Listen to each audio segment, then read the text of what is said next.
Tunakolwalo tuli basanyufu kuba nti tunoonyeza ku balina ffe abali mu field yemu gye tukwasaganya business eno omanyi tulagala tubalinde kuba nti batuva kale tubuze yali ani oyo so tubalise ku lutimbe gaggadde ebunyenyi gwanga akabuna mawanga kavumbeza mikutu ne logo channel ya feno aje kumideko mukulu Happy Life Large Upon Yourself kugata tulina channel za fendala gwa yakala exclusive part 2 eyokuli woyinzo tusanga enkola ya video ne rupi kugata ne kasavu kanyama tuba impala so nakolwalo ndi musanyufu kuba nga nkwandiza muganda wange nsaba omuntu akulaba atakumanyi weyanjula amanya. Okay, amanya bampita Abdul Tebukoza Kadima nga nkola ku radio amanyiddwa nga Beat FM ekintabuli ky'omuziki. Ekintabuli ky'omuziki. Balamusizzaako abalabi baffe aba Star TV emunyenye eggwango ina akantu kogiise kali.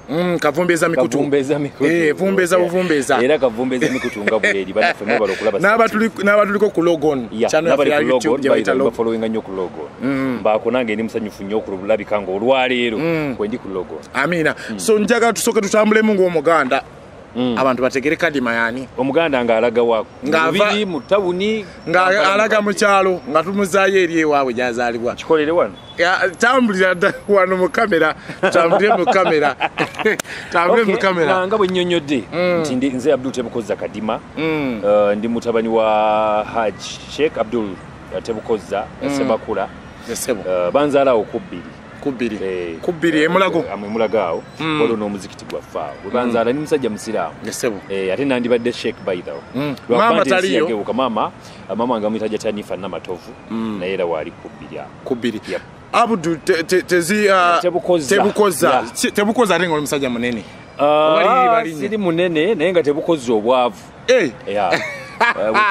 niwe bukuluma butya Sevu bameka abafunga bameka bagagga nga bavu obanga nga batono Jebali abango nga musajja munene nnyo kwa buli wogeje olubuto bwochi for example tulina ne mu field yaffe olo musajja bamuyita DJ Janepi omulaba ni musajja munene Janepi yaina ko mukisa yanyaga bunyazi bantu Janepi muganda wange mukwano gwange Janepi afuna sozi za kasente zonna yali atikodeko milioni 2 kasozi wali esegukunga naye 2 mu mfo mugura promotions ebisebya mugura promotions nga no mwimbi bamuyitanga Alukapone so Janepi emikisa sente zonna azifunye obwavu bwe buwongo bwe so mumbere mumanyi ina sikulumbi badde ngiza kola naye awo bakisajja kya mikisa musajja mugaga mutima so azafuna ebintu ebyawo so njaga tutunulire Kadima azalibwa di banzala 1997 myaka nga 3 mu 2 kati 3 oyingira 3 so wa banzalira Kibuli osomako nasomako paka wa nakola senior 4 nengenda nenkola bajita Kisema Media Limited nefuna certificate mu radio and TV presenting so naita yeyo watambula ko no tambula ko nempita kawo la certificate yange njina nsubira ku upgradinga bulamu ngabwe bugenda but nasalawo nengamati kankomaawo because of ebintu ngebyensinga bobira batwalina okujja tusinkane challenges ngobudde bukyali ozitomere ngobudde bukyali bado sobola okweyongerayo anytime bwekiri so awe nyini otandika otyo olugendo lwa media natandika ni mu senior 3 nasomera Namagabi Senior Secondary School Kayunga oli musajja we Kayunga oba wagenda Bugenzi kusoma then radio bagitanga Bilali ne yekololo Kampala oli Kampala kati kati kodi Kampala we nagenda nentandika obakolya by the way nayingira radio Namagabi nenvayo nenzira Ekibuli somero balitanga Citizens Trust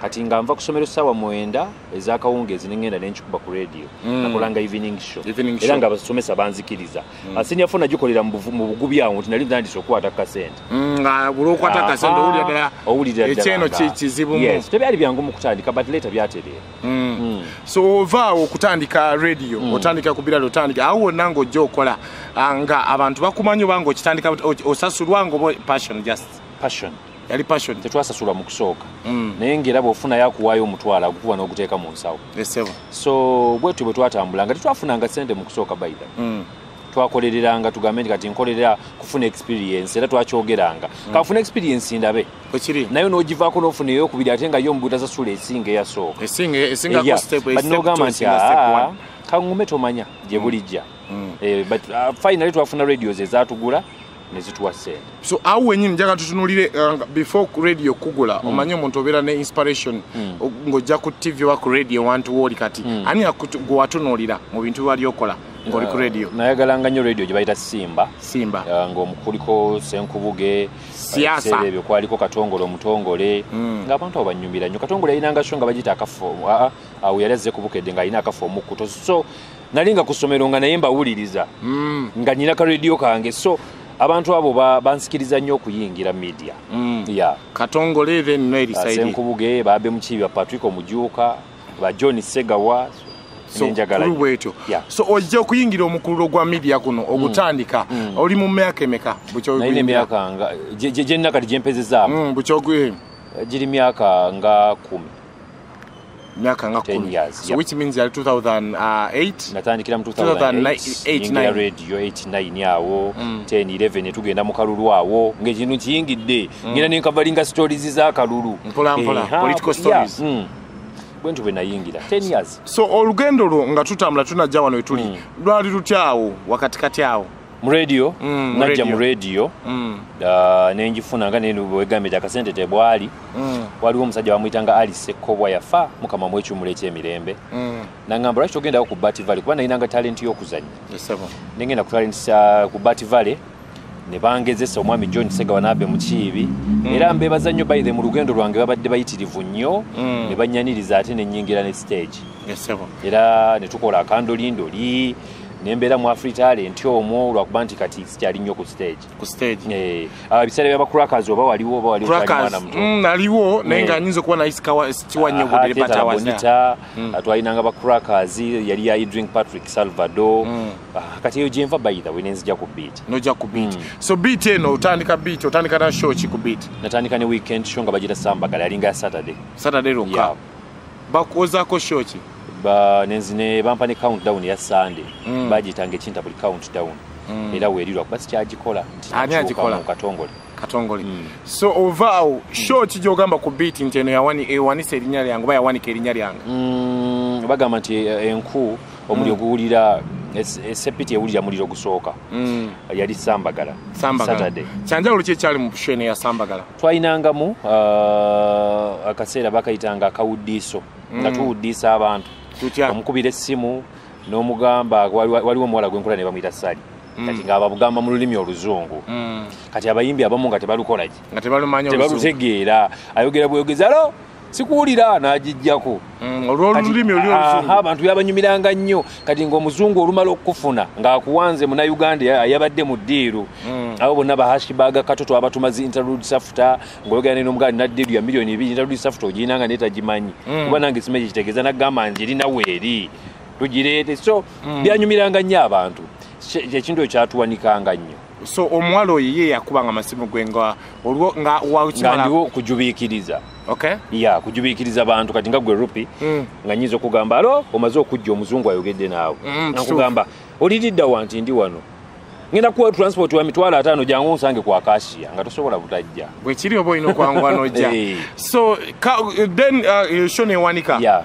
so wajikolera banga ki nagikolera emyaka nga 2 emyaka nga 2 so eyokubiri ejeti show eyokubiri eyokubiri bajimpanga ba campus Saturday we bayitawo omwezi nga gumu ne bampa ne eyokubiri eyo so nga bajuliriza nti okola bulungi katukongere neno so then finally ne bampa daily nebakuwa daily daily okola Monday to Friday okola kuva sawa 10 paka sawa 3 ezekiro so njaga tutunde daily show nga tenajja ongambi watulako mu Endobeso then neno gye tugenda kubanga twogera Endobeso ene jetya Endobeso mukama wange mukunja ya introducinga by the wanjigirize ebintu bingi nnyo ndi mwana we mu media mawulire Endobeso bwe yajja nagisanga nga weeri abantu balina ebizibu bayirawo bingi mukunja alina ebox z'amabaluwa amakeesi mwajja wano ng'oli agambye amukubire n'amukubira oli n'amubuli ekizibu kyakola ki ekizibu kyalina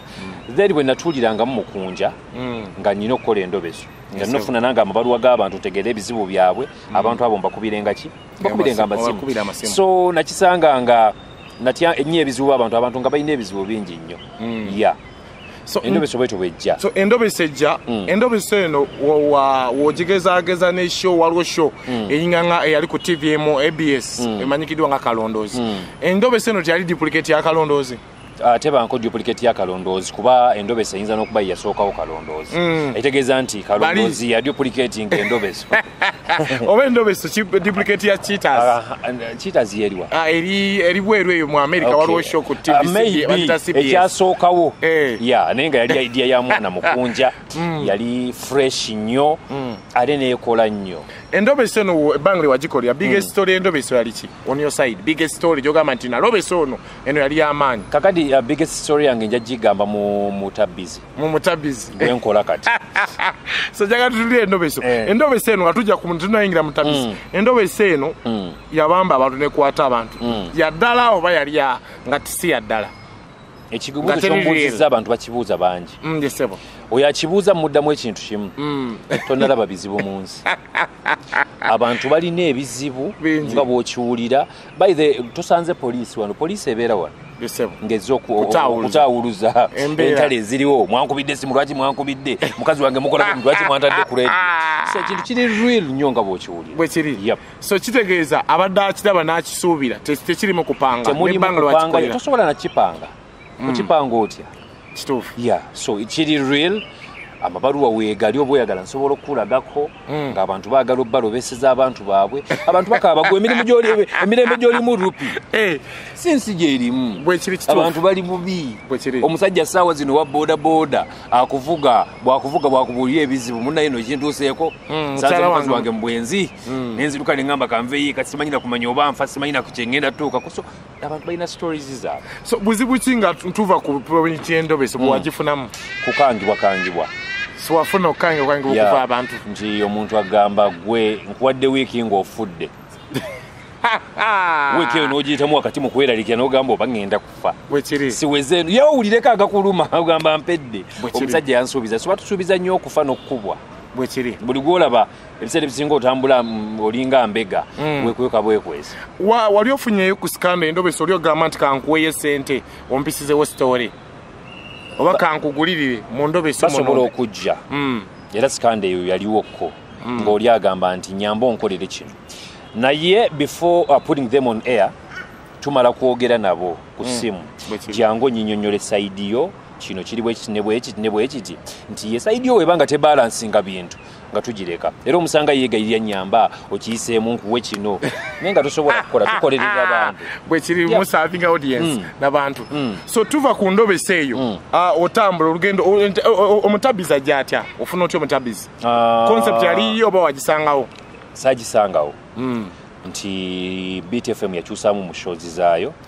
katongole ng'alina politics gwagenda okukola era agenda kukola byabufuzi n'emirimu gy'alina mingi oliwe Kayunga ndiwe Kayunga kati ne baŋŋamba nti tugenda kutuuza mu show ya Mukunja then Mukunja adde ku makya kitegedde kati weyabayinga bakama bange bagamba nti tubadde n'Endobeso mu show ya Mukunja n'ebirala weyabayinga bagamba oyina naawe okufuna idea yo concept yo nga bolaba nti Mukunja ajja ne concept ye nga ya Endobeso you also have to do something ekinakwata abantu weyabayinga oyina tuula ne banno ninatuula ne ttiimu yange namayanja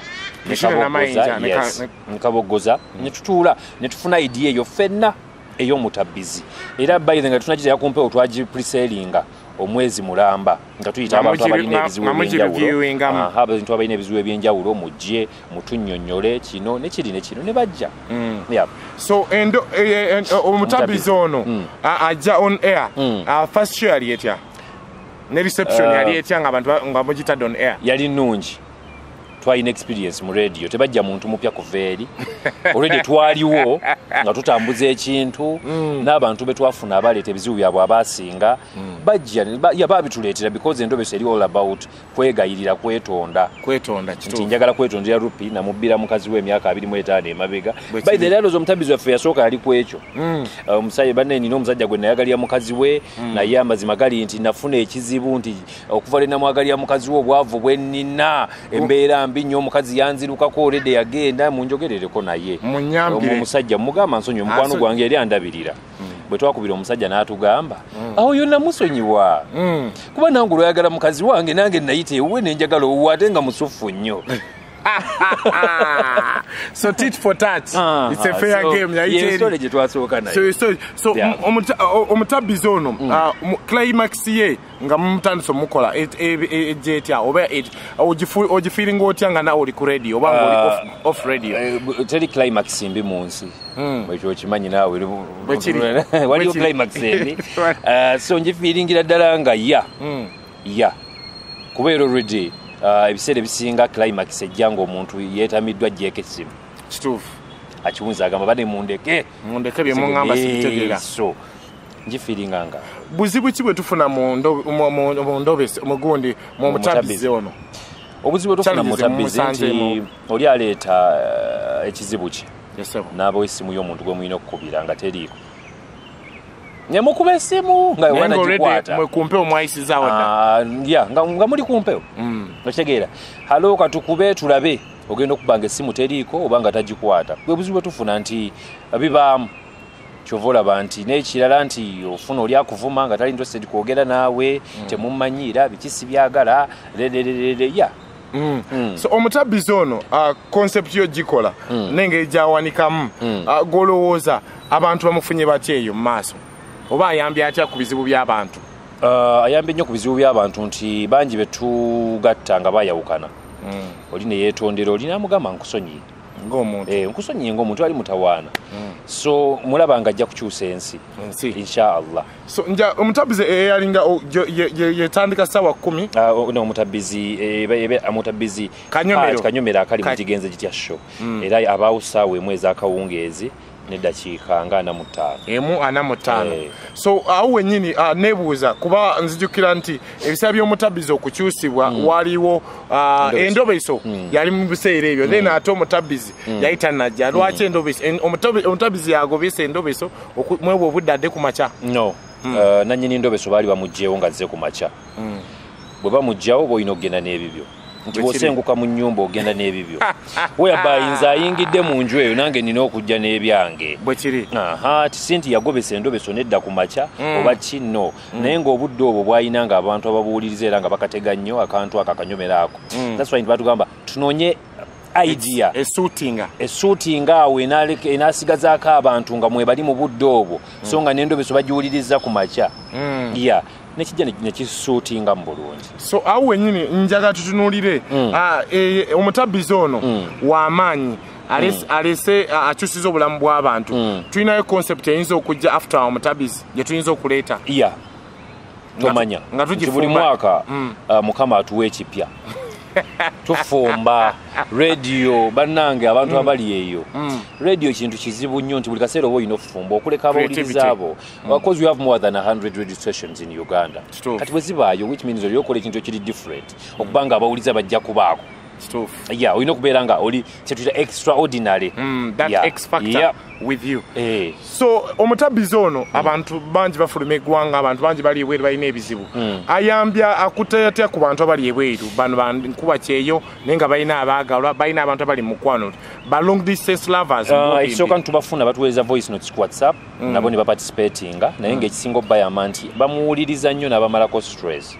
Kuba ku Facebook abaako tumuteekako ne bagenda ne bamukebera n'akyusa obulamu bwabwe. Nobalaba nga bambi bakomentinga bali wabweru w'eggwanga naye nga bafiiringa nti bali wano bawulira ebintu ebifa ku bannayuganda bannaye mukole bwe muti ne bwe muti so bwati bwabakyusiza. Wali okoze omutabizi n'okola ku bamu ku bantu mu gavumenti nga balina ebizibu akina baminisita security forces n'abasigadde? Tebantuukiriranga naye nga wali ofunyeeyo message? Simufunangako minisita yenna wadde member parliament. So obulamu bwo bw'otambudde njagala soke tutegeere omuntu ali akulaba obulamu bwo bw'otambudde oli musajja mufumbo? Siri. Toli mufumbo? Okyanoonya bakulaba bakutunuulira oba olina gw'otunuulira? Nina gwe ntunuulira era obudde bunaabutuuse nja kumulaga abantu. So nenga muli awo tukyali awo mpola mpola omanyi tekyetaaga kujjayo nnyo bintu nga tonnabikonfaminga. Gw'oli mufumbo naye kankubuuze sinaba naawe oli mubya. So olinayo ku baana? Baana bameka? Omu. omwana omu wadde musajja muganda mutuufu tokwese bana so mama abaana mwayawula naye ng'olina omwana ne mwawula waliwo nalinga nkitya nnyo edda naye waliwo someone yakola statement n'agamba nti si buli gw'ozaalidde oba si buli akuzaalidde nti gw'ogenda okubeera naye bwe kiri batuzaalangamu naffe tubazaalangamu ne bagenda n'omuleka ne so Kadima mu bizinensi y'amawulire eno kiki ogamba nti nga naye sikoze Endobeso oba nenkola OMUTABIZI nandikoze kino ekirala apart from entertaining the audience kiki weegomba ekirala outside entertaining kyewandikoze mu mawulire mu mawulire nandigasomye kubeera mu manyo gasoma ogasoma amawulire bulungi nnyo gasoma kiki weegomba mu bulamu ekirala apart from mawulire your other hobby njagala nnyo katemba so mbumpimpi kubeera ku stage nenzannya kimpa emirembe omuntu agulawo enzigi 3 anagulawo olwakatemba nagulawo olwa radio oyinza kuyingira luliwa in fact nga guddewo 2 katemba ne radio naluyingira olwa radio so luli tokyayagala first nazingira zombi but finally ne saalugala nenduzawo nenteeka akayinja nenconcentratingako mu radio but I will go back nja kuddayo mu katemba so abantu abatulaba baba nabatuuliza right now bagala bategere Kadima ono ayinayo ekintu kyane kyalinze oba omwana gwane kyalinze ayinza omudira mu bigere ku engeri zo inspiring abantu mu stories bangi n'obunyomero bangi so we bali bozo inspiring bangi betukwata naddala abaana abasoma abakola mascom abakola MDD kwegamba gye bali ani kuwegomba mu mawulire ng'oggyeko ggwe mu mawulire bamuyita mwami Abe Mukiibi nkaaga mwegomba nnyo lwaki ali multi talented alina ebitone ebyenjawulo bingi buli muntu yaŋŋamba ono yamala yatuuka mwami Abe Mukiibi John Segawa ne Patrick Omujuuka bwetunuulira mukyala kigoyinako crash mu mawulire gaffe wano wa mu Uganda ku radio ne TV siina tolina lwaki bafaana bubi nedda mbawe ekitiibwa kyabwe ate bakyala bafumbo so siina gwe nnako crash naye nga bonna bakyala balungi wowe oba omukisa oyinza kulonda yaani gogamba nti tetukkiriza nti kale yaani rupi siina Kadima njaga tutunuulire nga nkuta business eno ey'amawulire abantu banzi bakola ku radio ne TV omuntu n'ava mu show okoze she hypinze okoze Endobeso okoze n'OMUTABIZI so ziwanise abantu lunaku lwalyo ne batandika okugamba nti omuntu otafunye mu radio kiva kuki okufuna mu kintu kuba mukisa gwa Katonda bwe kiri era ndowooza n'atafunyeemu naye tugamba Katonda bw'ageze by the bantu bangi boogera nti gundi afudde naye ayina kaki bwe kiri bannange omukama wabata kutaddeeko mukono gwe bagamba watakuuma kibuga abakuumi bakuumira bwereere kyekyo mukama omusabanga nnyo akuwa amagezi n'okutegeera akatono k'ofunye okakozese so sinenya muntu yenna era sisobola kugamba nti kivudde ku kino kiva ku mukama Katonda kubanga gwasazeewo so dream car eri ki bagiyita Mustang dream car era buli wengisanga ng'omuntu agivuga Mustang okategedde ndeekaana nkuba enduulu batera nnyo zivugira ku express highway so Mustang so then dream country eri ki US owulira nti ogenda US newotadda ku beat kusobola okukomawo kuba sina nnyo kintwala US butadda ku beat oba butadda but nsi nnungi n'ebijoogerwako gyewandagadde kahanimuunu ng'ofunye omukyala ate lwakuba kale bwera bwe namufuna kahanimuunu ko twategeddewe kagenda okubeera kalangala lwaki okatadde kumpi wano tetulina sente okoze Rema ne Amuza kye baakola wali kumpi sigenda wala so embeera eno omukunja takyali kumpewo lwaki abantu balowooza yava ku beat tutuukidde mu biseera nga abantu batwala liivu zaabwe nange yange nagigenda mu gwa mwenda so ensonga kitakyali kumpewo ali mu liivu eggwako today is Thursday eggwako ku Friday this week so kitegeeza Saturday Sunday era yonna mukunja gy'oli liivu yeeweddeko komawo okole abantu mbawule babyogera mukunja bamugobye ku mpewo bakoze eki so amazima gali nti mukunja akyaliwo kuba wetukolera mu mbeera nti bakama baffe oba oyagala liivu bagikuwa ate bo bennyini basobola n'okugamba genda owummuleko ng'omuntu yagenda US so mbumpipi agenze mu kunyumirwa ali mu kweja vaana yali ne mukyala we ani abadde akola shewe watali bamuyita Jingo Nyugunya Jingo Nyugunya is a very good and talented man He's a young man, by the way. Okay. Yeah. Mpa ebibuzo nga bibiri nange nga nkwe bisembayo. Ngako byandi akadde. Ngambuza gwe. Nze n'ekisigadde. Ekisooka owasadde. Sina wasana ni n'omwana. Oyina omwana. Mwala bamita Mayra Maclean. Ayina emyaka Masitula. Agenda wezi ebiri. Mama we yaragawa. Mama we embeera ze n'empisa. Zaite zinzikiza. Lwaki muzanyira ku baana b'abantu nga temuba wasi. Leta embeera n'empisa tetwakwatagana. Empisa obuyisa zazikujja zitya ku mukazi. Alabika yali ayagala kirala nga ate nange njagala kirala. Ati no doubt. Omukazi oyina mubeerako from A to paka Z. Oyinayo mu maaso ambitions ebyobufuzi. Asindikidde kasente. Bakusindikidde message ya sente. Ndowooza ya sente. Ya sente. Maama nnyabo. Follow me back. Sibonye bado ngamba mu mbeera ebbanga lino lyobaddewo abayimbi emikwano abantu abali mu akatemba nga boyogedde ku bambi mukino abasigadde batunulidde nnyo ensika ebyobufuzi 2020 gojaddi era ojawa. I'm not interested in politics nkiddamu siri mwetegefu kuyingira byabufuzi byonna. Abantu bafunye obuzibu mbalowoozeza nti ebyobufuzi entiko ya buli kimu. Abasajja balina ebizimbe bya kalina ebinene nnyo nga si politician. Nannyini kizimbe kino ekya Kashiamolo osobola omunoonya nga si politician. Nga musajja musuubuzi asuubula na butungulu na nnyaanya. So nze sijja kugenda mu politics kambeereko different okuva ku bantu abalala. Okay. Yeah. Music onyumirwa music. Onyumirwa music kikaki? Nyumirwa music go bayita western music. Western music. Yeah. Abazungu alina ddala oli owedda silo jamu ziziri. Oyigana toyinawo muyimbi akolera. Mwebali. Nyimba kizo ezogamba 5 ezikoledde omwaka ogwedde. Ntandikire ku namba 5 oba ku namba 4. Tandikira ku 5 nga tukkirira mpola mpola. Okay, 2020 oluyimba olusinze okunkolera mu namba 5 abaluyita Boom Party. Boom Party sindala sanyi. Sindi. Nenzijawo mu namba 4 waliwo oluyimba lwa Daddy Andrew baluyita Sikikukweka. Sikikukweka. Lujja mu namba 4. Namba 3 nja kujja n'oluyimba lwa John Black Do That. Luzze luperforminze bulungi nnyo. Mwaka guno gwennyini twafuna oluyimba lwa Mr. Kisemakulu andulese mu namba ndeta 3. Kati leta 3. Ndeta 3. Baluyita Bwagamba. Bwagamba. Lwe yakola mu concert. Lubadde lulungi nnyo. Awunzize ndese oluyimba lwa Babitusi ne Rema. Lulese mu namba 2 gutujja. Then nina akayimbi kange kawala bakayita Flash Love. Kayina oluyimba baluyita bya bulijjo. Bya bulijjo. Bya bulijjo is the best. Is the best. Yeah. So go katopinzo kawadde nambe. Kawadde nambe. Bayimbi kyabasinga okukolera ngovude ku nyimba. E Kampala.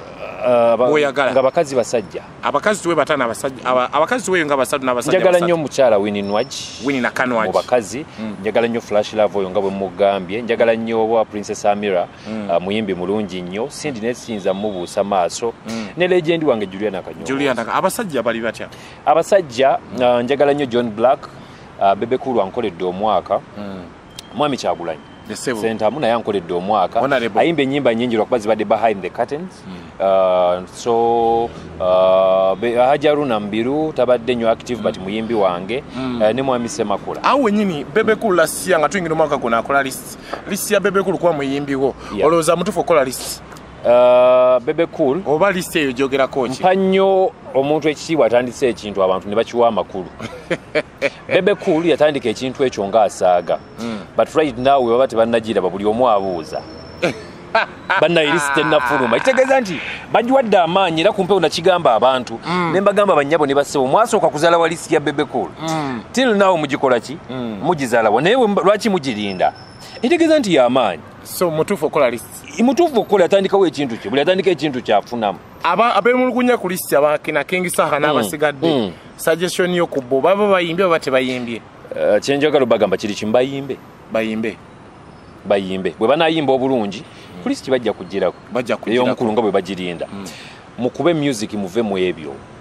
Bave mu nsonga. Music ajjo bateeka ku list y'omukulu nga bwe mugirindirira. Abayimbi abalondeddwa okuba nti batambula mu track n'abayimbi abali side ya abayingidde ebyobufuzi. Oyina akalowoozo ko bawa? Politics ayonoonye buli kimu. Yesebo. Kyekyo ngambye abayimbi n'abantu. Politics ayingidde nnyo mu music wa 2019 ate 2020 mu gumundoza kyakusukka. Lwakuba ndooza guno omwaka gwe tusinga politics gwe gusinga okunyeenya nti campaigns nsuubira otandika mu gw'omunaana mu gw'okubiri tulonde. Kyensaba abantu abo kiri kimu music ye family ya umbrella yatugattanga bannyabo ne bassebo tuddeyo umbrella yetugatte ayingidde ebyobufuzi abiyingire nga naye amanyi nti music yakola ki we twegattira lwe lusanya lwaffe olw'omuceere ne mbagamba n'ekirala kimu music politics si kye buli kimu. okyasobola okuba obulungi gwoli mu byamuna byabufuzi naye oli bulungi wekiri so banyabo ne bassebo tudde twegattire ku kintu ekyatugatta industry efe egenda kuggwa so abantu abakuba abayimbi obucupa bubakabo abakuba abayimbi baffe obucupa abali mu audience gye basuubira tibo tebazaagala kikolwa kya butiitiizi eri abantu ate kikolwa kibi nnyo eri abalinnya ku stage ng'omanyi bagenda kukubirayo obucupa kibi because Bebe Cool amanyi gy'asobola okuyimba ne batabumukuba abakubi b'obucupa nabo bamanyi gye basobola okugenda gye basobola obbukubira bamanyi nti wetugenda tetujja kukola ki bwekiri kintu kimu kyensaba abantu n'akalowoozo okuba obucupa nga bagenda kikola kya butiitiizi tokuba bucupa bintu bingi byetusobola okuyitamu nga tu preachinga peace etali kukanyuga ki osobola okanyuga akacupa omusajja nga obulamu butina omutta bwekiri olw'obusungu kusaasira togenda kuyimbira gy'omanyi nti bagenda kuba bucupa bakimanyi bamanyi nti bwe naagende nabugabo bajja kukola ki erwero tebajja bonkuba freedom city tebajja bonkuba ne wano buli omu ayimbe gy'asobola okuyimba right now ensi atabanguka okitegeera so mbasaba yimba gy'omanyi nti bagenda bukkuba okay so abantu bennyini batulindiridde dda baagala akapeera